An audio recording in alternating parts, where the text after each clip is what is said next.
غزلیں چھپ جاتی ہیں. ایک غزل کی کتاب ایک بار پڑھ لیں گے تو دوبارہ نہیں پڑھیں گے, مگر گھر گھر میں اردو جن لوگوں نے پہنچایا, یہ غزل گانے والے مشاعرے کے شاعروں نے نہیں بلکہ ہماری جماعت کے علماء نے پہنچایا ہے. بتاؤ اردو میں قرآن کا ترجمہ کنز الایمان تمہارے گھروں تک کس نے پہنچایا ہے؟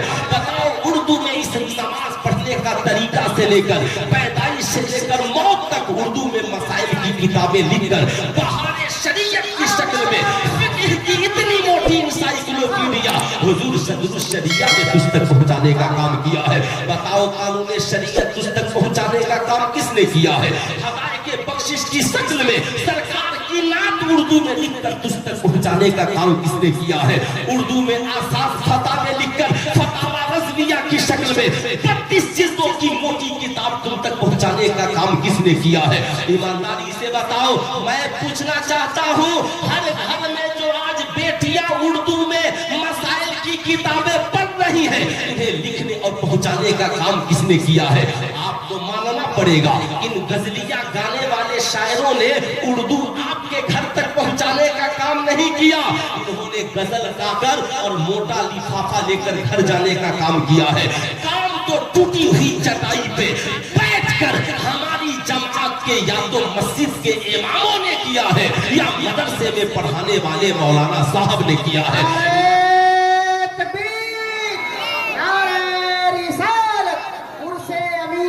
شریعت حضرت علامہ مفتی سلطان رضا صاحب قبلہ. اب میری بات کا برا مت مانیے گا, اسے یاد رکھیے گا, آپ جتنے لوگ بیٹھے ہیں آپ کو اردو کی چھوٹی کتاب یا بڑی کتاب کس نے پڑھانے کا کام کیا؟ کیا کسی شاعر نے, کیا کسی کالج کے پروفیسر نے؟ نہیں, بلکہ ٹوٹی چٹائی پر آپ کے چھوٹے چھوٹے بچوں کو جو اردو سکھاتا ہے وہ ہماری جماعت کا کوئی حافظ ہوتا ہے, کوئی عالم ہوتا ہے. ایمانداری سے بتائیے, آج جو گھر گھر میں اردو پہنچانے کا کام ہوا, آج جو اردو زندہ ہے, مسلمان جو اردو لکھ رہا ہے, میں تو کہتا ہوں آپ غزل گانے والے کسی شاعر سے بھی پوچھئے گا نا کہ آپ اردو کس سے پڑھے ہیں تو وہ بھی کسی مولوی صاحب کا ہی نام لیں گے. نعرہ تکبیر, نعرہ رسالت, مسلک اعلیٰ حضرت عرس امین شریعت. مگر افسوس ہے غزل گانے والی شاعرہ جسے دیکھنا گناہ, جس کے غزل کا سننا گناہ. ایک رات میں اگر کوئی دینی جلسہ ہو اور بارش ہو جائے نا تو سب لوگ اٹھ کے گھر چلے جائیں گے, مگر غزلیہ مشاعرہ ہو اور اس میں بھی شاعرہ آئی ہو تو پھر کوئی گھر نہیں جائے گا. لوگ جا کر کہتے ہیں فضول خرچی ہے, 2.5 لاکھ ایک شاعرہ لے کر آپ کے شہر سے ایک رات میں چلی جاتی ہے, سال بھر آپ کے بیٹے اور بیٹیوں کو دین سکھانے والے امام کی تنخواہ بھی سال بھر میں اتنی نہیں ہوتی ہے. ماننا ہی پڑے گا. میں کہتا ہوں اب بھی وقت ہے, ان عالموں کی قدر کیجئے, عزت کیجئے اور یہ جانیے کہ اردو کو زندہ رکھنے میں کسی غزلیہ مشاعرے کے شاعر کا کردار نہیں, اگر اردو کو زندہ رکھنے میں کسی کا کردار ہے تو ہماری جماعت کے عالموں اور حفاظ کرام کا کردار ہے. ورنہ یہ غزل گاتے تو سمجھتا کون؟ غزل سمجھنے کے لیے بھی تو علم چاہیے, غزل سمجھنے کے لیے بھی تو علم چاہیے, ورنہ آ کر چلے جائیے گا پڑھ کر. چراغ کسے کہتے ہیں یہ کون بتائے گا؟ چراغ کسے کہتے ہیں یہ کون بتائے گا؟ اس لیے یاد رکھیں, لیکن علماء نے اسے اپنا پیشہ نہیں بنایا, علماء نے اسے اپنا ذریعہ نہیں بنایا, بلکہ علماء نے کہا صاحب صوفیاء کرام کی تحریک کا حصہ اردو ہے, اس لیے کہ اردو یہ ایک ملی جلی زبان ہے تاکہ اس کے ذریعہ ہماری قوم تک اسلام کا پیغام پہنچ سکے. اس لیے ہمارے علماء نے اردو کو زندہ کیا تاکہ اردو زبان میں ہم حدیث کا ترجمہ پہنچا سکے, اردو زبان میں ہم قرآن کا ترجمہ آپ تک پہنچا سکے, اردو زبان میں ہم آپ کو صاحب شریعت کی باتیں بتا سکے تاکہ ہماری قوم بیدار ہو, ہماری قوم کے لوگ جاگے.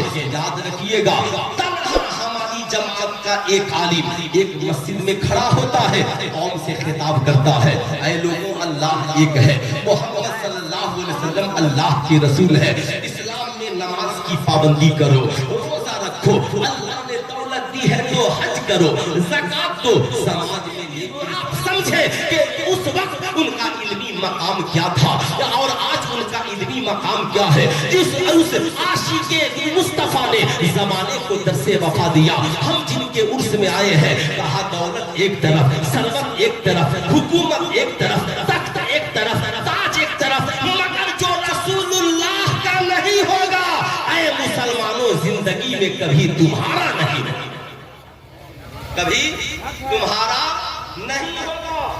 यही वजह है आज जहां किसी सुन्नी से कहिएगा कि गुस्ताखे रसूल के यहाँ शादी मत करो, तो फौरन कहेगा अरे वो भी कुरान पढ़ता है, आप भी पढ़ते हैं। मैं कहूंगा तो लाल रुमाल वाला भी कुरान पढ़ता है, हम भी पढ़ते हैं, क्या हम दोनों बराबर हो जाएंगे? अल्लाह कुरान में फरमाता है, ये कुरान में फरमाता है, ला यस्तवी असहाबुन नारी व असहाबुल जन्नह, जन्नती और जहन्नमी कभी बराबर नहीं हो सकते हैं। इसलिए याद रखिएगा, जो लोग गुस्ताखे मुस्तफा हैं वो कभी जिंदगी में ईमान वालों का मुकाबला नहीं कर सकते हैं। इसलिए मैं आपसे कहूंगा, सावधान रहे, होशियार रहे, ईमान और अकीदे की हिफाजत करें। कोई आपसे पूछ सकता है, यहाँ से जाने के बाद आप उर्स में गए थे? हाँ गए थे। अल्लाह के वली की कब्र पर गए थे? कहाँ गए थे? कहा वलियों का तज़किरा कुरान में कहाँ लिखा?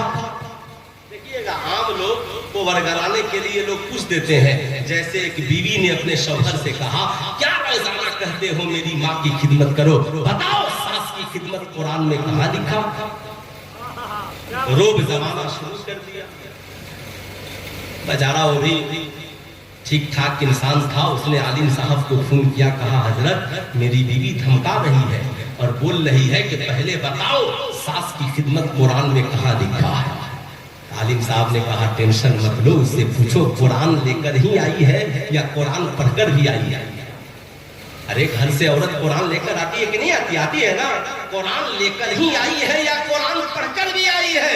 अगर पढ़कर आई है तो कह दो, अल्लाह कुरान में फरमाता है, वबिल वालिदैन एहसाना वज़िल कुर्बा वल यतामा वल मसाकीन, माँ बाप के साथ एहसान करो, कुराबतदारों के साथ एहसान करो। ये कुराबतदार कौन है?